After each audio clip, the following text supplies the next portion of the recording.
They bring peace. It's not where they carry this chip around on their shoulder and, just dare anyone to look at them the wrong way. Or they remember something that you did to them intentionally or non-intentionally years ago and therefore will not speak to you. They just go right on and act as if nothing had happened because they're hooked on Jesus. They have patience to wait for people to grow. They have kindness that they demonstrate to strangers. They are essentially good people, faithful, gentle. Oh, and they have self-control. Those are 9 components of what it means to be addicted to God. The worst one for me is probably the very last one, the issue of self-control. All of these examples of a person who is addicted to God, they have one thing in common. They're all focused on other people. You love others. You bring joy to the life of someone else. You're patient with someone else. You're not demanding these things yourself. I come to this church and I want to experience joy. That's not it. This is what you can do for someone else. And so many times I see someone move through the cycle and get all the way down to that last one, the issue of self-control. And we do have a desire to control. I don't care how passive you might be. There is something in you that says, I will be in control. And what happens is that Satan makes a switch. And the effort that we should be using to cooperate with God for self-control, we allow Satan to hijack and manipulate to control others. And so there are men in the pulpit,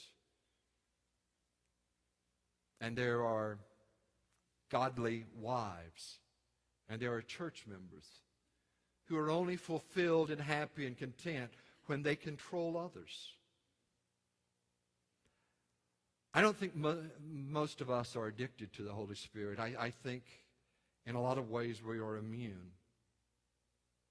And it's hard to tell the difference sometimes because the outward manifestations are pretty much alike. We get emotional over our sin.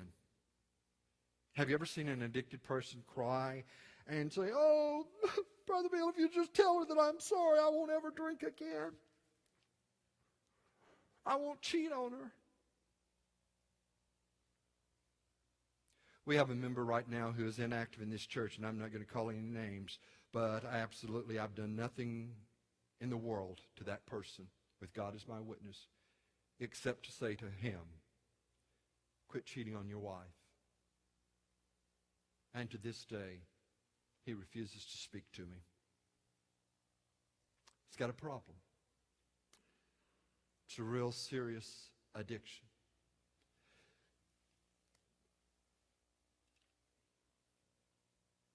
Not immune, or not addicted, but immune to the Holy Spirit. We go through the emotion. We know that what we're doing is wrong.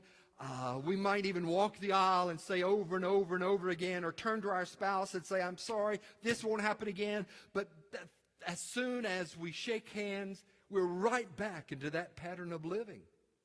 And folks, this is a wake-up call. God is using this sermon to speak to somebody. He's saying that if you have an addictive personality, if you have addictive behavior, if you're immune to the Holy Spirit, then wake up. Because you know what the brain does? The brain does not accept disorder. If things are out of order, the brain will immediately start to make things right. And it will offer all kinds of reasons and justifications and excuses just to make things right. And when the world gets out of control, when the world is chaotic, when the world is sinful, the brain says, do something. And so we do. We try to control others. But that's not what the Holy Spirit asks. He doesn't want us to control or put others in their place. It is for us to exercise self-control and put ourselves in the right place. It's like if we're out in a storm, and from the Psalms, there's this beautiful image of moving under the overhanging rock so that the storm, the wind, the debris, the rain that falls right where you were, but not where you are. And you allow God to take care of the storm around you.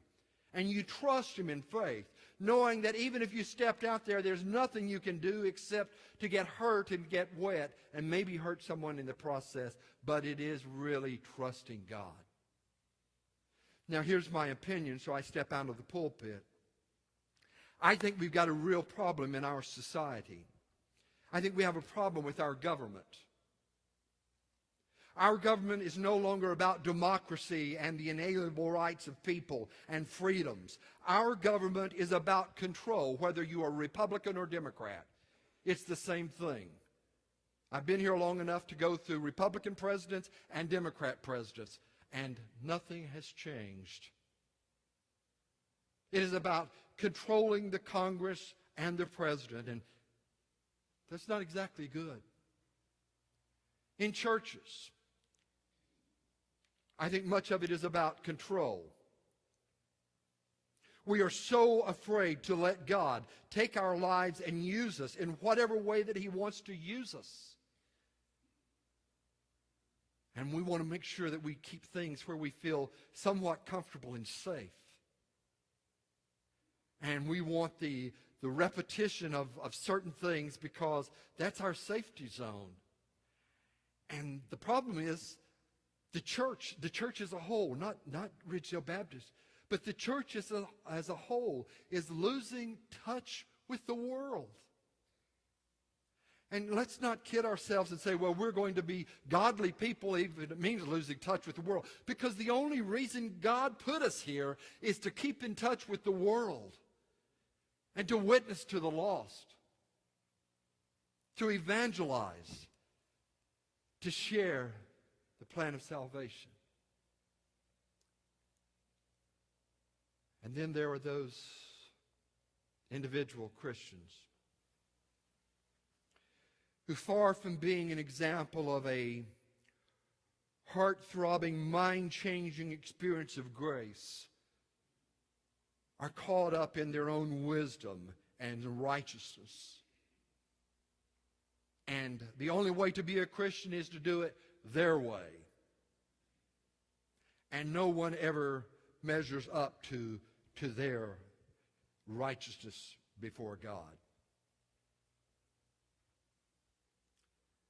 You know, I'm only human, and I hate that. I can imagine when God says, I hate this junk. I hate this attempt, this futile effort to worship me. I think it's interesting that God chose one of the least capable animals in the world to describe His people. Never in all of history has there been a recorded incident of sheep getting together and going over and raiding another sheepfold. Just doesn't happen.